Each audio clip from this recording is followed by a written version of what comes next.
ये बात समझना ध्यान से, ये थोड़ी खतरनाक थ्योरी बता रहा हूँ। आपको अगर रोज ये सुनाया जाएगा ये व्रतशील संयम आदि में कोई दम नहीं है, जड़ की तुम गारंटी से एक व्रत नहीं करोगे, एक व्रत करोगे ही नहीं। नहीं समझ में आया? और अगर तुम्हें रोज ये सुनाया जाएगा कि व्रतशील संयम आदि करो, ये बहुत जरूरी है, तो गारंटी से तुम करोगे। इसलिए व्यवहारी जितने व्रतशील संयम आदि करते हैं मुमुक्षु नहीं करते, जबकि आत्मा का ज्ञान दोनों को नहीं है। नहीं समझ में आ रही बात? नहीं समझ में आ रही बात? तुम क्या सोचते हो कि जो बड़ी समझदारी का काम है कि हम नहीं करते? अरे कुछ नहीं, मूर्खतापूर्ण बात है। न करने में धर्म है, न नहीं करने में धर्म है।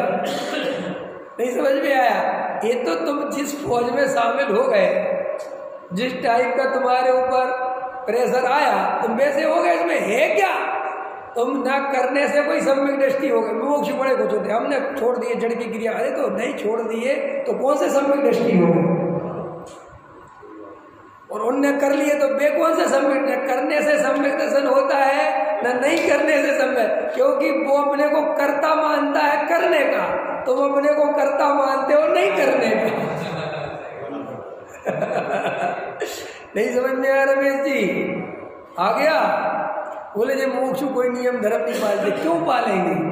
क्योंकि इनके यहाँ नियम धर्म पर ताकत लगाई नहीं जाती। ये तो सीधी सी बात है, जिस चीज पे ताकत लगाओगे, मनुष्य की प्रकृति ऐसी है कि उस तरफ भागने लगता है।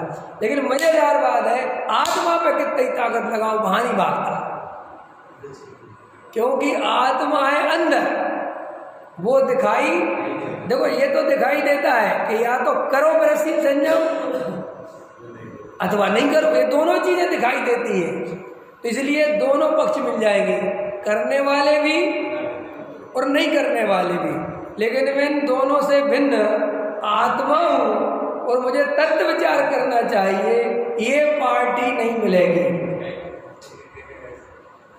और ये पार्टी जो उसको मिल जाए, समझ लेना वो सम्यक दृष्टियों की पार्टी है। सम्यक दृष्टि तो ना कभी ये कहते कि व्रतशील संयम आदि मत करो, ना वो ये कहते करो। वो तो ये कहते हैं कि तुम इनके करने वाले हो ही नहीं, तुम तो अपने अंदर जाओ। लेकिन जीव आदि अधूरी बात समझ लेता है। इसमें मैंने बहुत सोचा था, अभी जो आपको ये 2-4 मिनट में बोल दिया है कि अभी कुछ नहीं, हर जगह मान्यता है मुमुक्षु 2 टाइम प्रवचन नहीं छोड़ेगा। क्या कहा मैंने?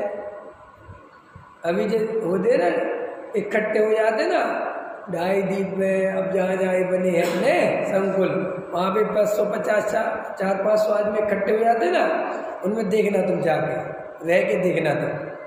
प्रवचन 3 टाइम चलेगा, लेकिन भोजन वगैरह 2 टाइम 3 टाइम खा लेंगे, वहाँ दिमाग नहीं लगाएंगे, लेकिन प्रवचन नहीं छोड़ेंगे।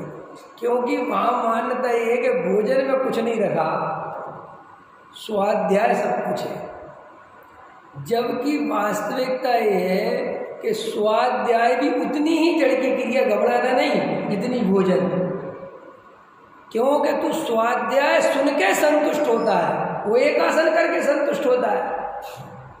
उसने एक बार भोजन नहीं किया, वो इस बात से संतुष्ट है कि हमारे 10 लक्षण में 10 व्रत पूरे हो गए।